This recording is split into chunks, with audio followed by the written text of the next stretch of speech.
I'm Theo. And I'm Juliet. And this is Apologies Accepted. We offer an entertaining look at some of the big issues in history by examining public apologies of the famous and infamous. We're looking at politicians, serial killers, actors, and you. Send us a public apology you would like to make, and we'll read it on the air and give you a chance to redeem yourself, or just get some guilt off your shoulders. We're here for you. Once a week, maybe more if you're really, really sorry.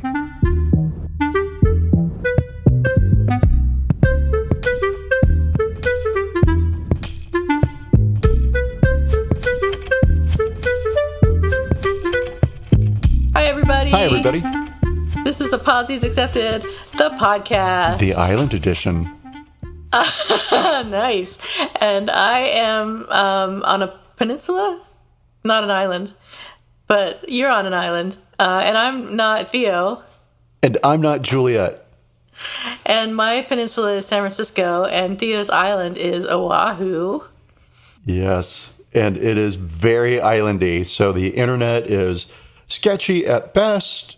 The ocean waves are crashing in the background, and I know that Brent, our producer, is going to hate every second of this because there's just going to be so much stuff to edit out. Background noise, I mean. How have you been, Theo? What's going on? What's shaking, bacon? Julia, I have been amazing and fine. So whenever a group of friends gets together and stays in a house, it always feels like the start of an Agatha Christie novel. And so I've been kind of waiting for somebody to be murdered, but it hasn't happened. Oh, good. And then my big news is we found a house and we're moving. Hooray, hooray. You found a house from Hawaii? We found a house from Hawaii. So here's my story. 100% true. What was it? It was like Wednesday, we'll say. So Wednesday morning, we had a Hawaiian memory flower ceremony where Kahuna came out and led us through sort of like a spiritual cleansing ritual. And then we waded out into the ocean and threw flowers to our deceased friends and family. And then the Kahuna rode out and threw flowers out onto the water. There was a lot of throwing flowers onto water and wading around in water, right? Yeah. But the idea is you send your love to those who have departed, and then they shower blessings down upon you. All right, and fine. You know, it was cool to experience. I really, really enjoyed it.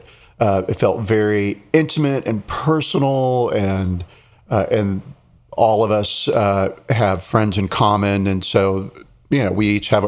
What am I saying? I'm saying that it was a nice experience. And so, fast forward to the afternoon, and I had applied for 2 houses online.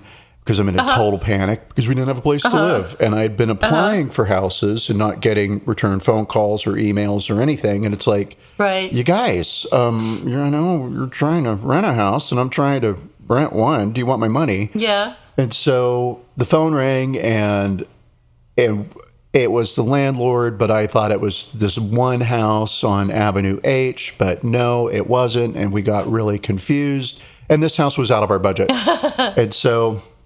after we worked through which house it was, right, I said, I'm so sorry. Yeah, I did apply, and yeah, I did call you to follow up and make sure that you got the application, but it's too expensive. And she was like, hold on. You applied for a house that was too expensive. And I was like, yeah, I did. But, panic mode and here we are, and I really love that house, but, okay, thank you. And she said, okay, but I have a question for you. Do you know a woman named Becky? And sure enough, we do. So she was a friend of our friend Becky, who passed away about 5 years ago.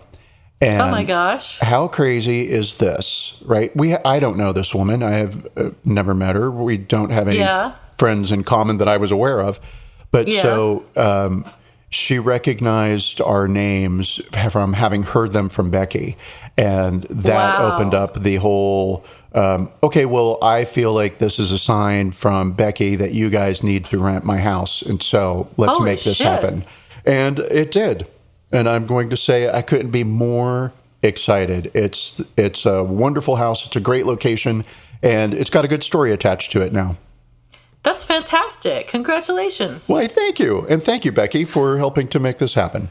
Seriously, and thank you, Kahuna. Yeah, thank you, Kahuna. And thank you, Flowers. Yes, thank you, universe. Thank you, Ocean. Yes. Let me thank every single thing one by one. Right. But yeah, so Wow, that's freaking fantastic. So when do you get to move? August 1st. We take possession August 1st. Now, our house doesn't close until August 12th, so anything could happen. Like, we could move, and then financing could collapse for the buyer. And I mean, I don't want to say things like that. So it could happen, but it won't. It could happen, but it won't. And if it does, fine. Deal with it. Well, at least you have a place to live. Exactly. Right. And so very excited. Can't wait. New chapters opening left, right, and center. How about you? Nothing. No, you didn't. You're not in Hawaii. Nothing. You didn't have any island ceremony? No, I didn't have any island ceremonies. No, my ancestors or dead people, friends, have not blessed me with anything. I feel left out. I guess they just didn't love you. I guess they don't or didn't. I did get a haircut today, which is very exciting. That's the most exciting thing I've done all week. I've done nothing but work since last week, and sleep and eat and get my hair cut. So that's my exciting life right there in a nutshell. You just mentioned food. That's very exciting. Did you have anything that was like really amazing? No, I'm gonna make some spaghetti carbonara later though. Ooh, nice. Which I think will be good. I'm hungry for it, so I think it'll be good. But no, I haven't eaten anything exciting. I do have we don't have this company is not our sponsor, but I have started working with or getting deliveries from Imperfect Food, which is like, they a lot of the stuff that they bring you is like peaches that are too small for sales, or pecans that are too broken up, and you save a little money that way, and also you get to use all this excess food that otherwise would have been thrown out. So it's a good deal, and the food is really good. It's fresh vegetables and fruits, and there's a lot of other stuff you can get as well, like whatever you want basically you could probably get from them. So so far I've been pretty happy with it. It hasn't been like when we did the organic box one time a few years back, it was just way too much produce. It's like, never in a million years would we eat this much produce before it goes bad. But this way we have a little more control over what we get, so I can say, please don't send me a head of cauliflower. There's no way I'm ever going to eat a head of cauliflower, and instead I'd like, a pound of peaches or something. So that's my ad for Imperfect Foods, and if they'd like to sponsor us, the information to reach us is at our website, which is hold on, they're calling right now. Yes, they do. So that's it. I guess that's all we have to say about our lives. Okay. Yeah. I'm pretty excited about this episode, which is something for me to do. This podcast is one of the highlights of my week. Same here, even though I'm in Hawaii. Even though you're in Hawaii, that's very flattering. We're going to talk about John Barrowman, who I had no idea existed before hearing about this apology that he made. Did you know about him? You did. I do know about John Barrowman. Yes. I know you know someone who knows him. Oh, I'm sorry? You know someone who knows him. Yes, I do, but I don't know him. Yes. And so my short version of a long story is... we have a friend who's on TV in the UK, kind of a morning time, afternoon time programming. And because I don't watch UK television, I had no idea. I knew he was on TV, but okay, cool, right? So we were out for dinner one night, and he's just like this guy. He's not even really this guy. He's like the husband of a friend of James, right? So, sure. I mean, God, I'm making a long story. Anyway, these people came up to the table and they wanted his autograph, and it was so weird to me. Wow. It's like, you really? Are you that famous? Who are you? Yeah. And so he knows John, but it's a small UK world, right? Yeah. And I don't have any personal private dirt beyond, like, he's a nice guy, so cool. However, we did watch Torchwood, which is what John Barrowman starred in, and really enjoyed it. Really enjoyed Torchwood. Oh, okay. Didn't watch Doctor Who. And Torchwood either. was a spin-off from Doctor Who, and John Barrowman's character on Doctor Who was kind of a fan favorite. was a popular character, and the producers were like, "Hey, let's do a little spinoff here." And so, prior to Torchwood, I had no idea who John Barrowman was. And I have had no idea until 3 days ago. So that tells you a little bit about... and we're going to have to be very careful with this episode because, one, he's Scottish, and so my Scottish family will murder me if we don't praise him to the heavens. And then, two, he has a home in Palm Springs, and I'm going to be working to get an invitation. Oh. I'm going to be... Well, I'm not, so... Oh, you're going. If I'm going, you're going. I'm just saying, though, you be as nice as you want. I'm not trying to get invited anywhere, so I'm going to it will be nice. I'll be honest, but, I've been warned by some Scottish people to... I see. All right. Yeah. To remember what country my ancestors came from. Gotcha. So first I have to give a content warning for this episode. There's going to be discussion of sexual abuse, assault, harassment, and rape. Not graphic necessarily, but it'll still be mentioned. So if you don't like that, you might want to skip. Oh, well, I mean, episode. Goodbye, audience. Who likes that? Don't like that. If you don't want to hear about it, which really also who does. But if that's a red flag, not a red flag. If that's a trigger. Sure, if that's a trigger for you, skip this episode, just FYI. Yeah, we have plenty of other episodes that don't involve any of that. Those things, yes, absolutely. So, in May of this year, which is 2021, some dude named Noel Clarke, who played the character Mickey on Doctor Who in the 2000s, the 00s, the aughts, the naughties, was accused of sexual misconduct by a bunch of actors.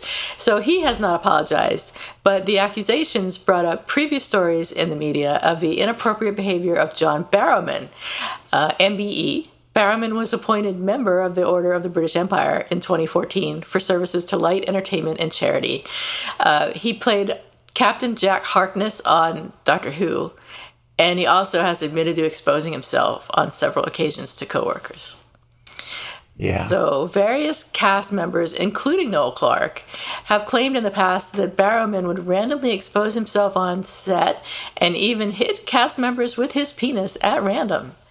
There was an interview from 2015, which has recently resurfaced, in which Noel Clarke alleged that Barrowman exposed himself on set. In the video, Clarke revealed that Barrowman would take out his penis, quote, every 5 seconds. Regarding a 2014 convention that they both went to, apparently, Clarke said Barrowman was there taking his dick out every 5 seconds. Every 5 seconds, just hitting it on things. You can't help but laugh. So I'm like, you kind of can help but laugh. Yeah. Especially if you're getting it hit on you. Speaking of which, Noel Clarke then asked Doctor Who co-star Camille Coduri, who played Rose Tyler's mother, Jackie, whoever they are, if she remembered the time that John Barrowman, quote, put it on her shoulder in the makeup room. And Coduri was like, yeah, I remember that, but she didn't really want to talk about it. She didn't want to talk about it, but because I did watch that clip, and the sense that I got from her was that she didn't want to talk about it because she was trying to protect John, right? I see. Did she love it? By the way, I'm just going to say there'll be a lot of dick jokes and innuendo because I am really an 8-year-old third grader. Yes. So apologies. I'm going to try not to make dick jokes, but it's going to be hard. Thank you. And I won't get any of the dick jokes because I'm oblivious to everything. So you'll get it on playback. Yeah, maybe. But anyway, so that was the sense that I got, and I will say that of the people who have spoken publicly about John Barrowman being naked on set and walking around naked and flashing everybody and surprising everybody, right? Yeah. That almost to a person, everyone says it's very clear that was fun and jokey and it wasn't threatening.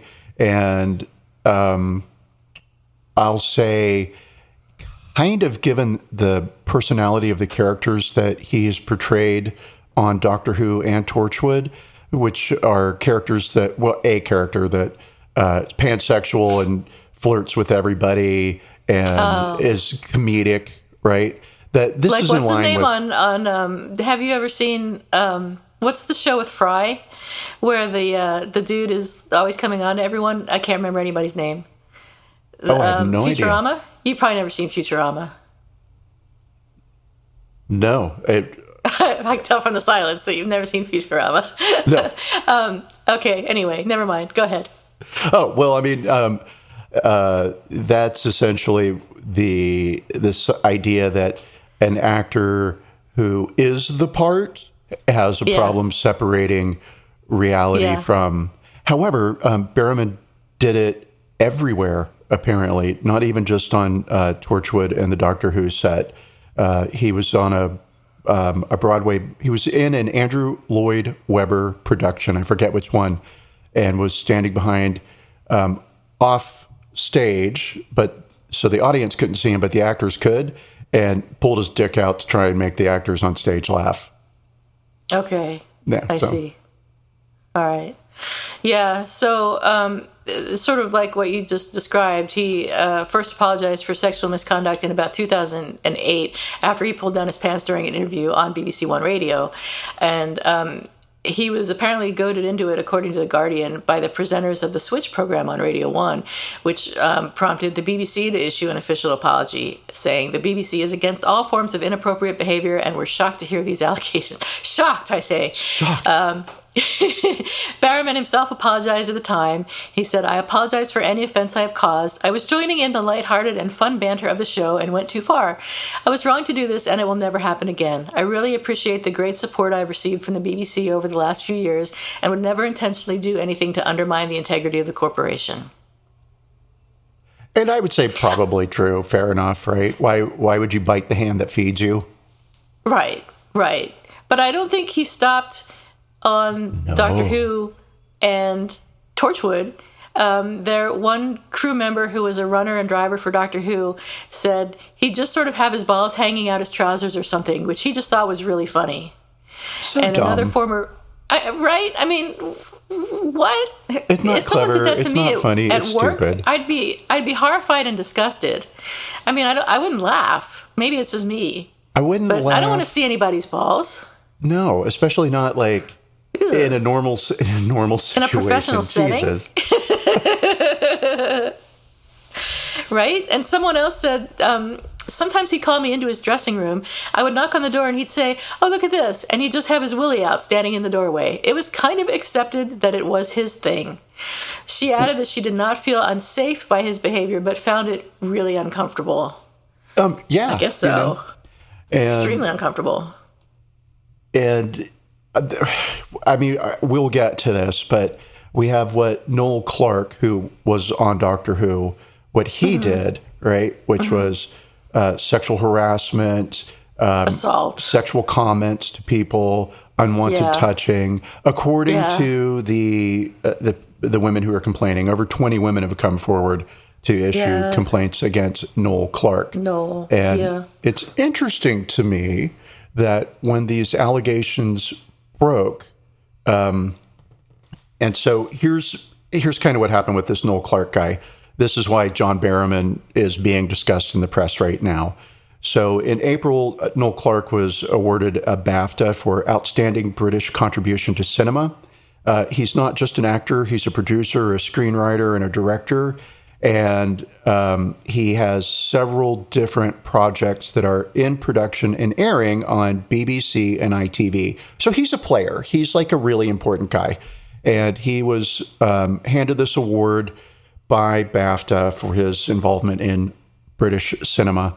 And BAFTA had received some emails when they had announced, "Hey, we're going to be giving Noel Clarke an award," that said, "You might want to really think that he's kind of inappropriate and a bit of a pig and blah, blah, blah."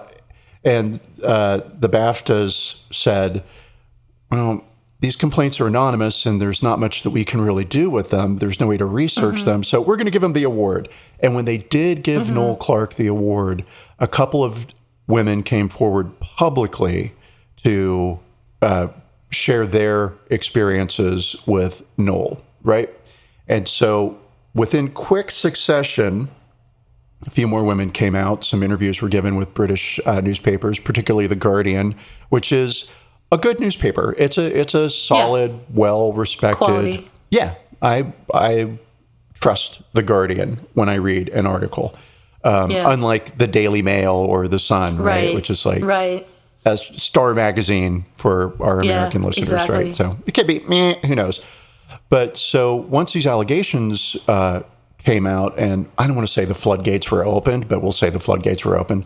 BBC, ITV, and Sky, so the three big main TV channels in the UK, all severed relationships with Noel Clarke. As well, BAFTA took their award back, right? Oh, I didn't realize that. Final indignity, I suppose. Here's your award, and then 2 months later, we're going to take it back. We were warned about you, but we gave it to you anyway, and now we're taking it back.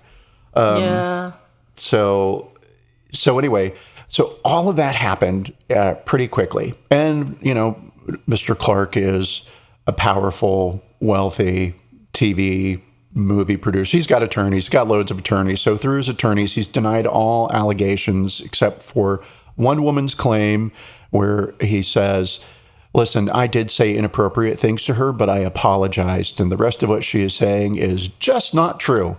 And the other women, no, not true. And they all have agendas. And, he's being unfairly accused.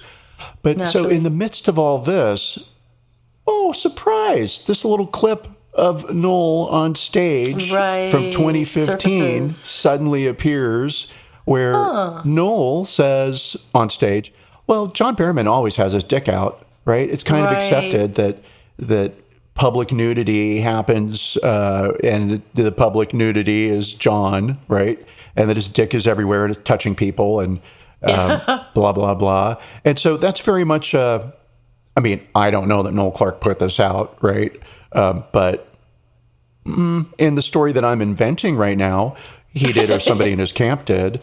And, it's kind of like, well, sure, okay, maybe I'm getting the heat for sexual harassment, but somebody else was also naughty. Yeah. John was bad, too. Right. Even worse because it involved his member and it was touching people. Yeah, so a complaint was actually made against Barrowman about his conduct on the Torchwood set in 2008. And the executive producer, I think, of both Torchwood and Doctor Who, Julie Gardner, said that she met with him and reprimanded him. And she made it clear to both John and his agent that behavior of this kind would not be tolerated, and that, to her knowledge, John's inappropriate behavior stopped after that in 2008. She told him to grow up. Yeah, I don't know if his behavior did stop at 2008. I don't know when the Torchwood and Doctor Who shows stopped or when he stopped being on them. I mean, they kind of go on forever, don't they? But I guess he stopped in about 2009. Is he still on Doctor Who? I don't know. I don't think so. He seems to now have a career as a professional celebrity. So he appears on things like, I'm a celebrity, get me out of here. Or as a judge on Dancing on Ice or Dancing with the Stars. I'm a judge, get me out of here. Right. Yeah. All right, that sounds good. So although he maybe did get canceled from Torchwood and Doctor Who after he did these things, Titan Comics canceled its Doctor Who graphic novel centering on Captain Jack Harkness after news of the allegations, and Big Finish Productions canceled an audiobook featuring the reunion of Barrowman's Harkness character and the 10th Doctor, which was planned for a May 2021 release. And John Barrowman was also cut from Doctor Who Time Fracture, which is an immersive theatrical production. I'm not quite sure what that is, but he got canceled from it. So we don't know what else he got canceled from, but his lawyer said that he could not recall specific instances of harassment, but he did make an apology of sorts, which we'll talk about in a minute. Yeah, so, to be clear, Barrowman is accused of inappropriate behavior that, stupid, juvenile, right? Stupid shit. Whereas Clarke is accused of something that goes beyond inappropriate. Right. And that's actually a good time to talk about what is sexual harassment and what's the difference between sexual harassment and sexual assault and rape. So at least the U.S. Equal Employment Opportunity Commission, EEOC, defines sexual harassment as unwelcome sexual advances, requests for sexual favors, and other verbal or physical harassment of a sexual nature, which can include offensive remarks about a person's sex. Although the law doesn't prohibit teasing, offhand comments, or isolated incidents that are not very serious, harassment is illegal when it is so frequent or severe that it creates a hostile or offensive work environment, or when it results in an adverse employment decision. So it sounds like what John Barrowman did could have been considered sexual harassment. Oh, for sure. Absolutely. Yeah. Right? Yes. But I would say that's taking the, what do I want to say about that? That's taking the extreme. The ungenerous view? Yes, that's much better and more succinct. Yes. So you're not giving him the benefit of the doubt. That's a strict interpretation of right. that definition. Well, however, sexual assault can describe a range of criminal acts that are sexual in nature, from unwanted touching and kissing, groping, or forcing the victim to touch the perpetrator in sexual ways. Sexual assault overlaps with rape because the term includes rape, but it seems to me that he could also be considered guilty of sexual assault if he has been forcing people to come into contact with his dick, and they didn't want that. So that's even more serious, I think, than sexual harassment. It would not be considered sexual abuse because that's mainly used to describe behavior towards children. And it would not be considered rape because rape is penetration without consent. So he's guilty of probably sexual harassment and possibly sexual assault. But I don't think anyone's accused him of any of those things. And maybe that's because they're giving him the benefit of the doubt. I think everyone, air quotes around everyone, is giving Barrowman the benefit of the doubt, and also this idea that, well, we're all a family because we work together 16 hours a day in a very special environment. We have unusual jobs. This wouldn't happen in a pizza restaurant or in a grocery store, but it can happen in a special world where creative people get together and do creative things. And Jokery just got a little too far, right? But I mean, this is just dumb.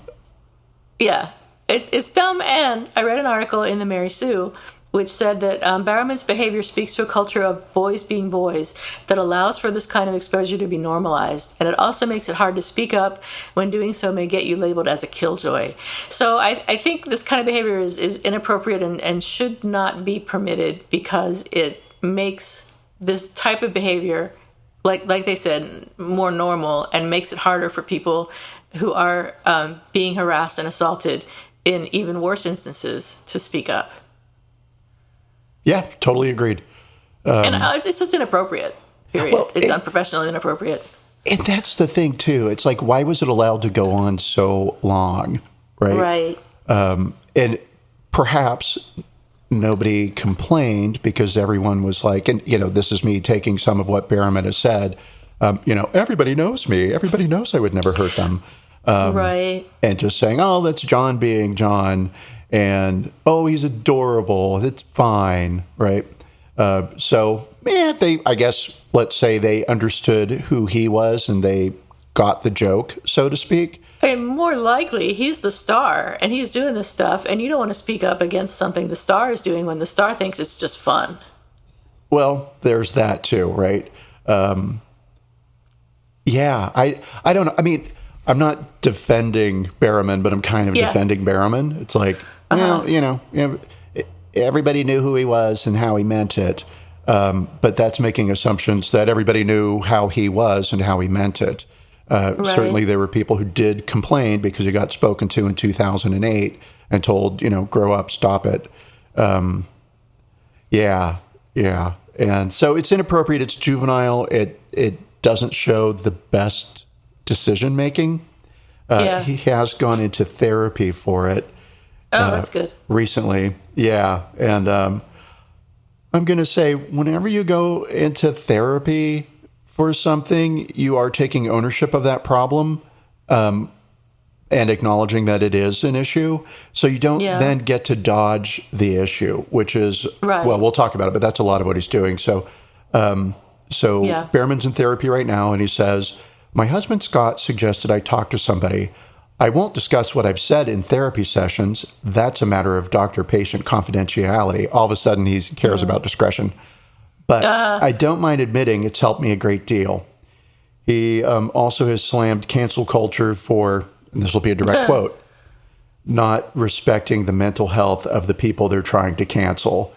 Which... What? Yeah, right? Exactly. What? So it's like, cancel culture, you're bad because you're making the people that you're canceling stressed, and you're not worried about the people that you're trying to cancel. That's like saying jailing somebody is unfair because it doesn't respect their mental health. Maybe there's some truth to that, but it seems a little bit misguided. Well, it just seems like, poor me, I'm the victim. Yeah. I'm mental health. So now you can't say anything. Yeah.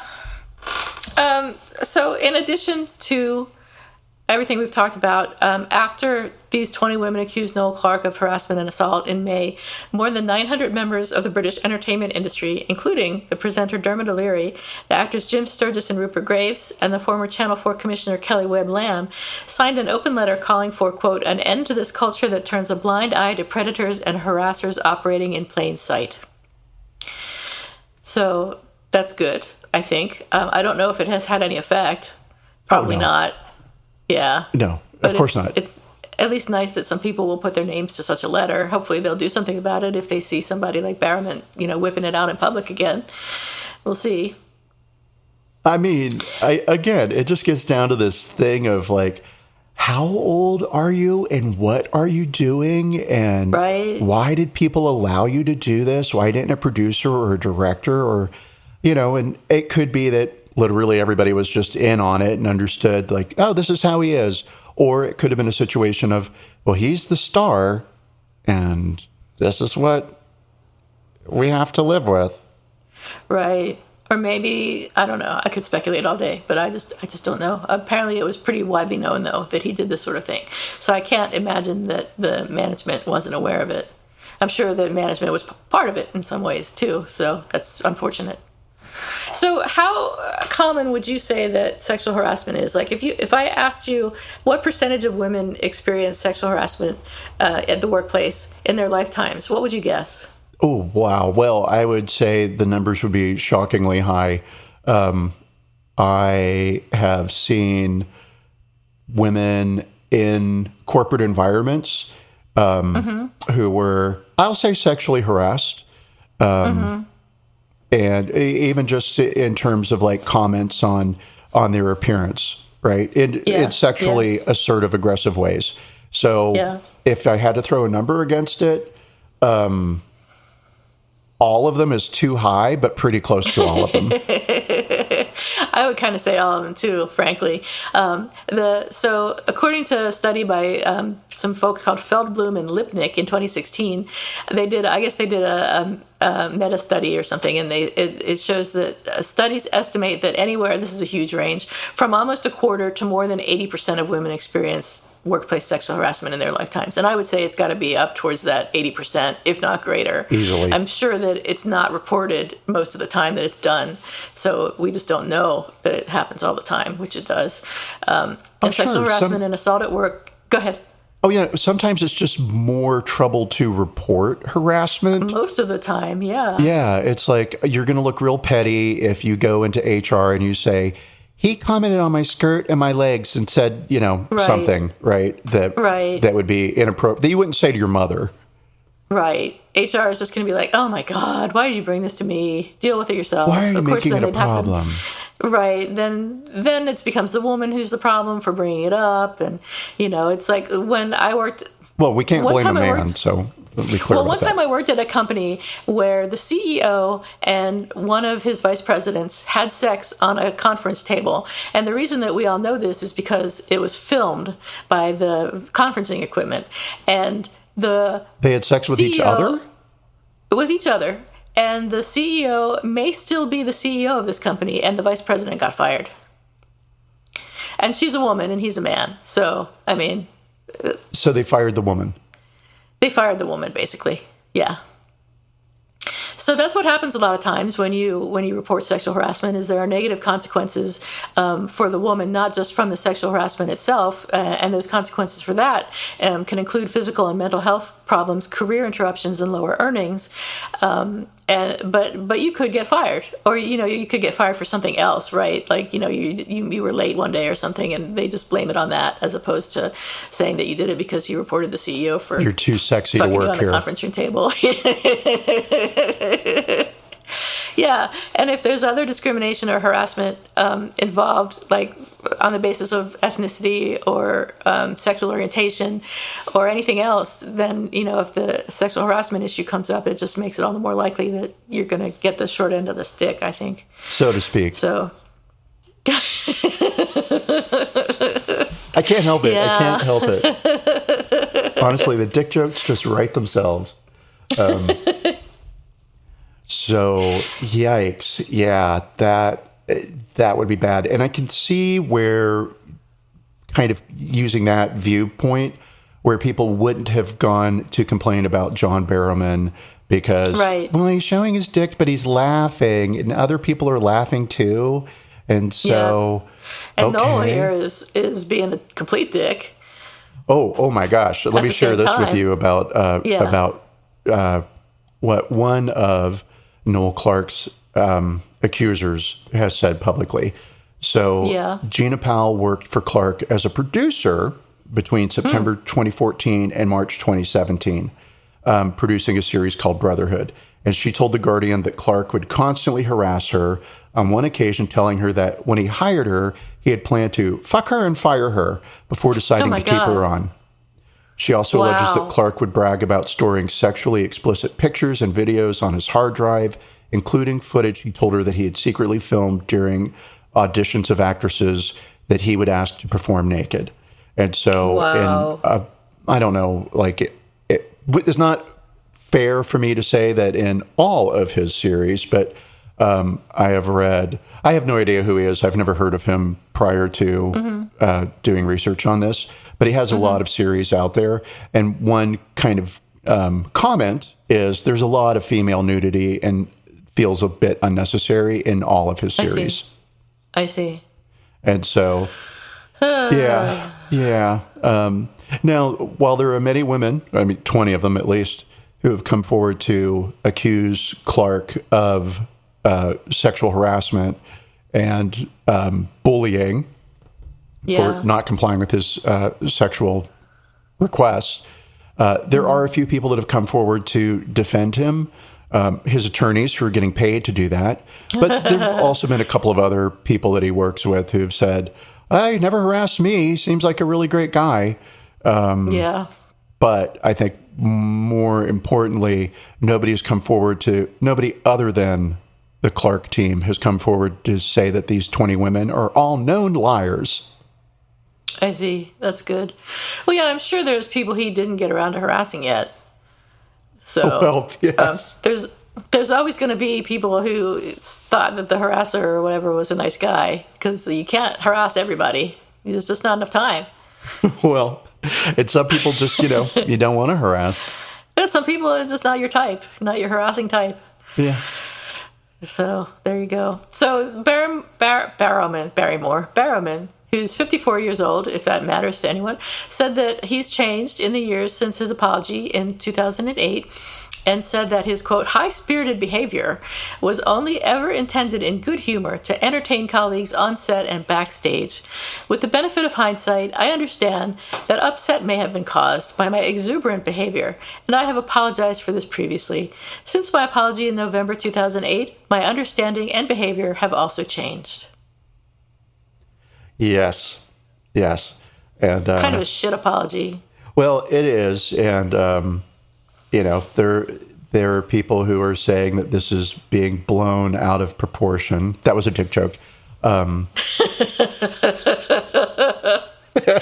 for telling me. I wouldn't have noticed.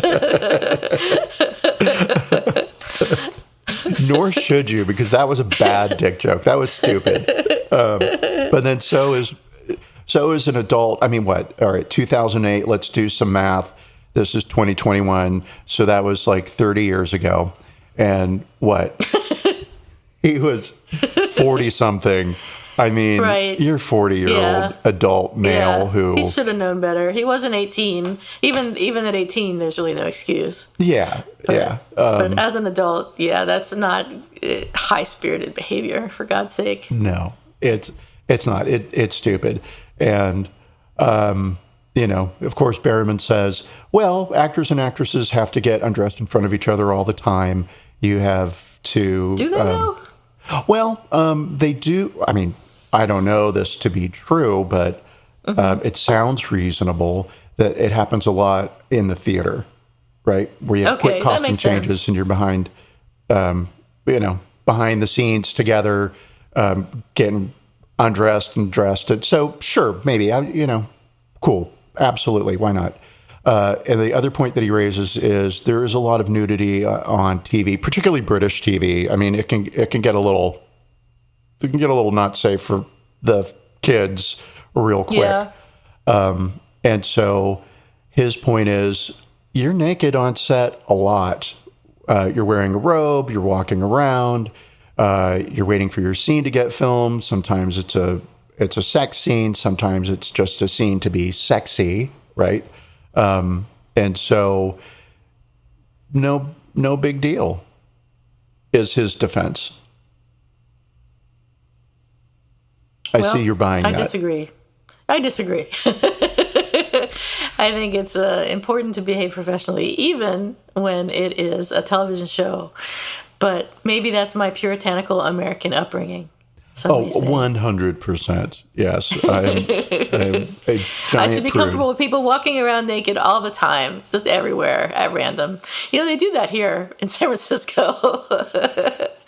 At least men do. I don't see so many women walking around naked. No, because I think the world would shut down if a woman walked around on the streets Probably. naked. But a guy, okay, whatever. Don't know.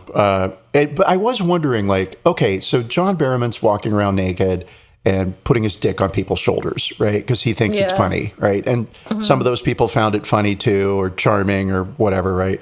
But what if it had been a woman? Putting her dick on people? Well, no, but like putting her tits on people or something.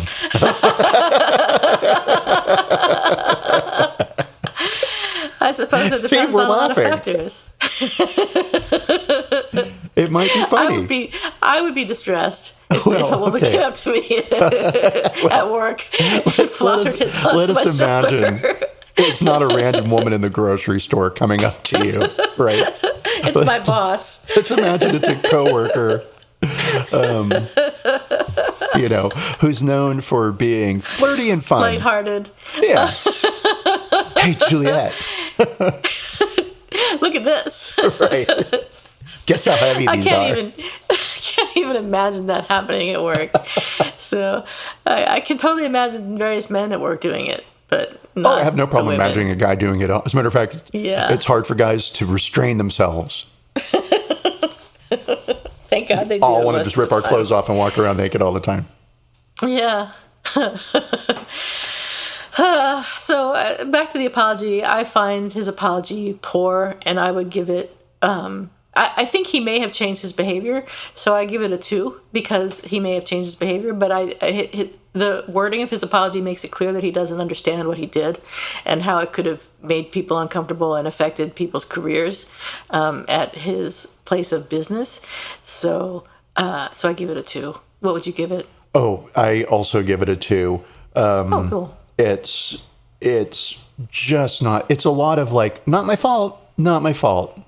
Right. It was just high-spirited behavior. I was being exuberant, like a puppy.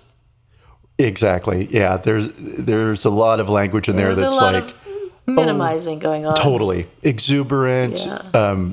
Tomfoolery is a word that he used. Right. Right. When's the last time you heard tomfoolery as a word? It's been a just long now, time. but I mean outside of now. I know how you think. Yeah.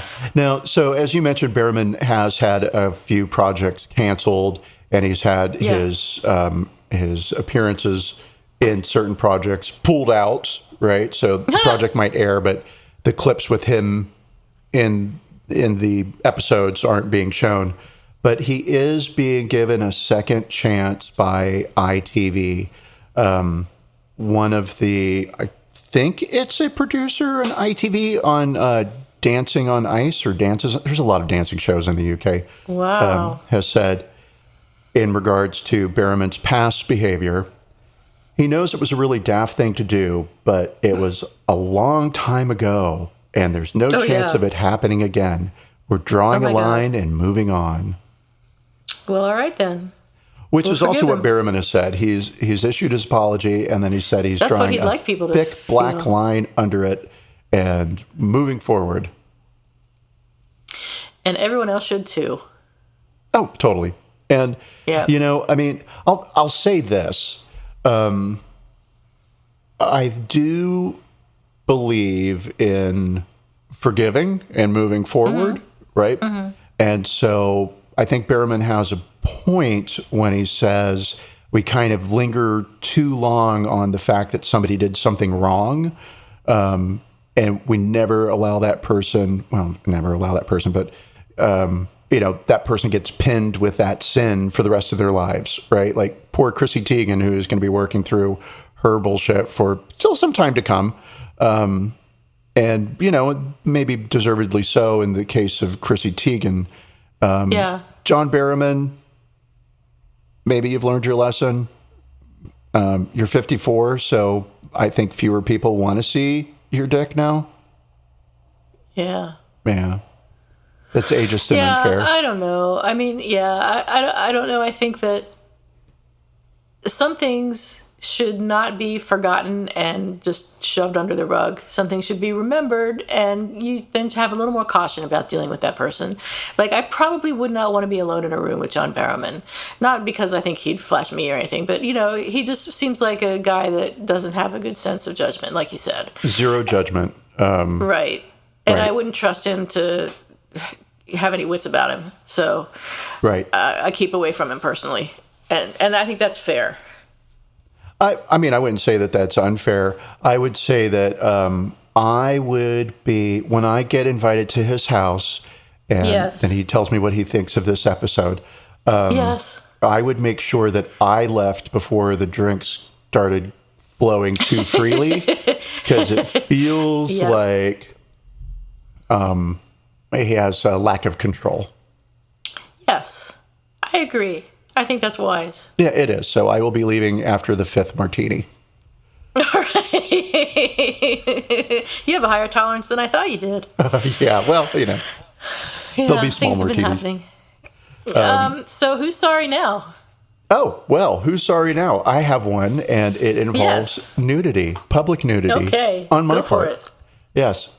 So a long time ago, very long time ago, I was invited to a St. John's party, which is like a summer festival in France, right? But this was in Long Beach. It wasn't in France. Okay. And so, cool.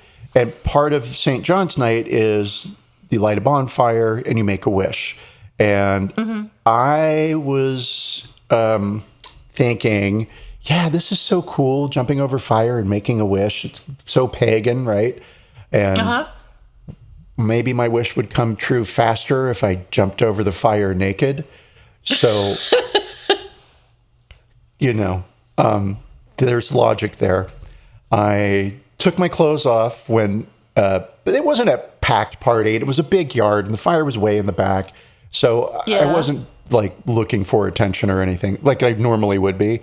I really was sincerely just doing a little, here's a fire. I'm going to jump over it naked and make my wish. Oh my gosh. And so I did.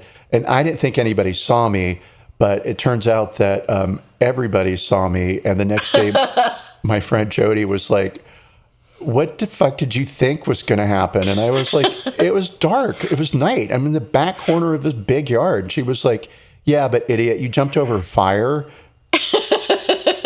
And fires produce light. So, of course, everybody saw you, right? Oh my and she called me naked fire jumper pretty much for a year. Wow. Yeah. And my wish did not come true. So, boo on St. John. It's his fault. Oh, that's too bad. Yeah. Well, I'm glad you mentioned Jody because I was trying to remember her name not long ago, and now I remember her name. So that was a while ago then. That wasn't just a couple years ago. Oh, no. Oh, my God. Well, so I have learned not to be naked in public. Excellent. Because people get upset. They don't find it funny at all.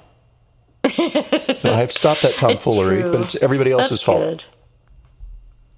I somehow would have expected you to have more naked stories. Oh, that's the first one that came to mind. I mean, for sure. It's the one I need to apologize for, though, right? Like, Yeah. Yeah. That's awesome. But, okay, so what about you? Who's sorry now? Well, when I was 21, so also quite some time ago, I went to Italy with my cousin, who was 16 at the time. And we were on a train. I believe we stayed in Italy for a while. And we stayed in Siena, and we would take trains from Siena to wherever, Venice or Florence or Rome. And I think we were on the train to Florence. And I noticed this guy flashing at us. Uh-huh. And flashing us. And we were standing in the little area between the trains, just kind of hanging out. I think the train was crowded or something. I just grabbed my cousin and pulled her into the compartment and made her sit down. And she was like, "What's going on?" I'm like, "No, I can't tell you," because she was 16. And I was like, "What can I tell her about this?" And then I looked down at my shirt, and my shirt was stained. And I didn't tell my cousin about this. I just went into the restroom, and I had to walk past where this guy had been standing to go to the restroom, and he was gone. So he apparently either went into another compartment or jumped off the train, or sure. is dead or something. He went to find an audience that would appreciate his joke. To appreciate himself. So I washed my shirt, and then I had to tell her what happened, because she's like, "Why is your shirt all wet?" And it was just like, oh man, it was a kind of an unpleasant experience in Italy, but not an uncommon one from what I understand. So he's sorry now for having done what he did. If I saw that now, I would make him very sorry. I wouldn't be as shocked as I was at 21, and I would make him pay. Well, and, again, a different world back then, too, right? It's like, he's a guy doing guy things, okay. Why would I, make a fuss and create a scene? I'll leave. Yeah.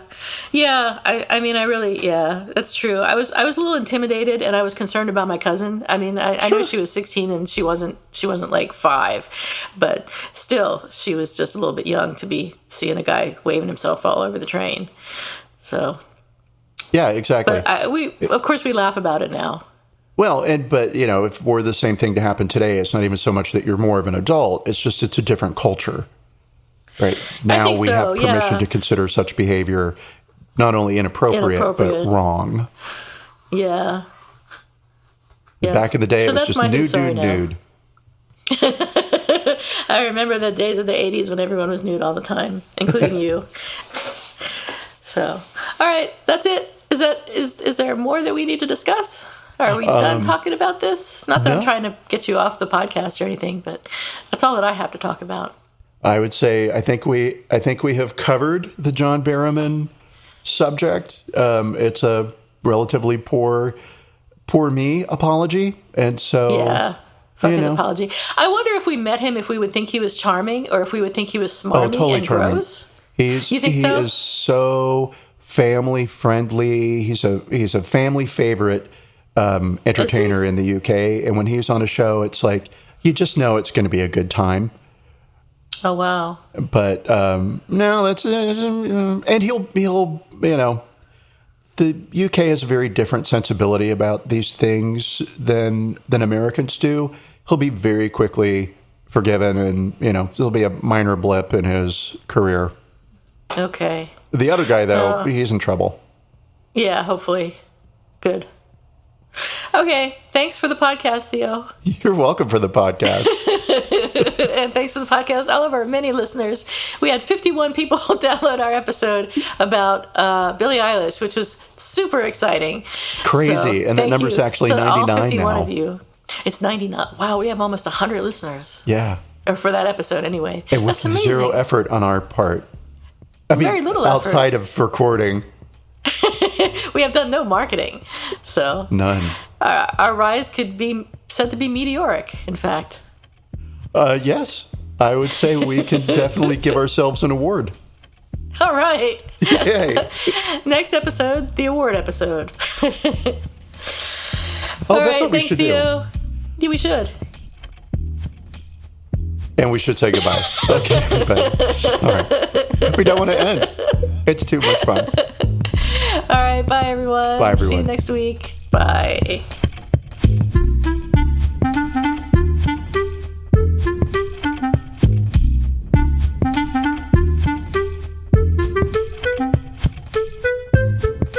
Thank you for listening to Apologies Accepted, the podcast. You can find links to the articles and the sources in the show notes. To submit an apology or find out more, visit us at apologiesaccepted.net, where you can also find our merchandise. We're on Twitter at Apologies Accepted. And on Instagram at apologies.accepted. You can support our important work at Patreon.com/Apologies Accepted. And fuck Facebook. Bye. Bye.